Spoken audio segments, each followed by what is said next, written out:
আমি আমার সহযোদ্ধাদের ভারতীয় আধিপত্যবাদ ও দ্রব্যমূল্যের ঊর্ধ্বগতি রোধ করতে না পারার প্রতিবাদে জাতীয় প্রেস ক্লাবের সামনে প্রতিবাদ কর্মসূচির আয়োজন করে গণতন্ত্র ফোরাম।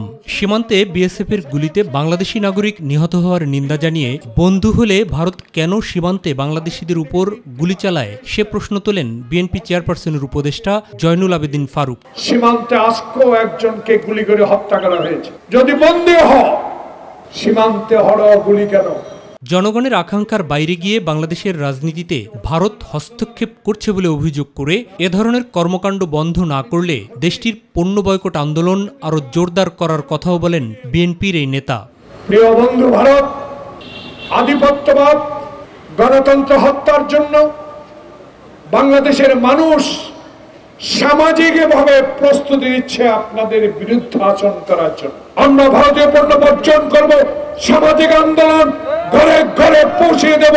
অন্যদিকে তীব্র তাপদাহের মধ্যেও যারা শ্রম বিক্রি করছেন শান্তিনগরে তাদের মাঝে সুপেয় পানি এবং খাবার স্যালাইন বিতরণ কর্মসূচিতে অংশ নিয়ে বিএনপি চেয়ারপারসনের অপর উপদেষ্টা আব্দুস সালাম সীমান্ত হত্যা বন্ধ করতে না পারার জন্য ক্ষমতাসীন আওয়ামী লীগ সরকারের সমালোচনা করেন।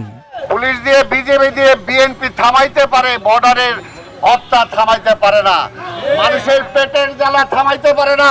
ফকিরাপুলে একই কর্মসূচিতে অংশ নিয়ে দলটির সিনিয়র যুগ্ম মহাসচিব রুহুল কবির রিজভী তাপদাহের মধ্যে শিক্ষা প্রতিষ্ঠান খুলে দেওয়ার সিদ্ধান্তের সমালোচনা করেন। আগুন রাঙা বাংলাদেশের মধ্যে এই বাচ্চা ছেলেদেরকে ফেলে দেওয়া হচ্ছে, গণদুশ্মন সরকার না হলে এটা করত। এদিকে সিনিয়র যুগ্ম মহাসচিব রিজভী আহমেদ স্বাক্ষরিত এক বিজ্ঞপ্তিতে জানানো হয়েছে, দলীয় সিদ্ধান্তের বাইরে গিয়ে উপজেলা পরিষদ নির্বাচনে অংশ নেওয়ার কারণে দেশের বিভিন্ন স্থানে চেয়ারম্যান ও ভাইস চেয়ারম্যান পদপ্রার্থী বিএনপির ৭৩ জন নেতাকে বহিষ্কার করা হয়েছে। মাহবুব সৈকত, মাই টিভি, ঢাকা।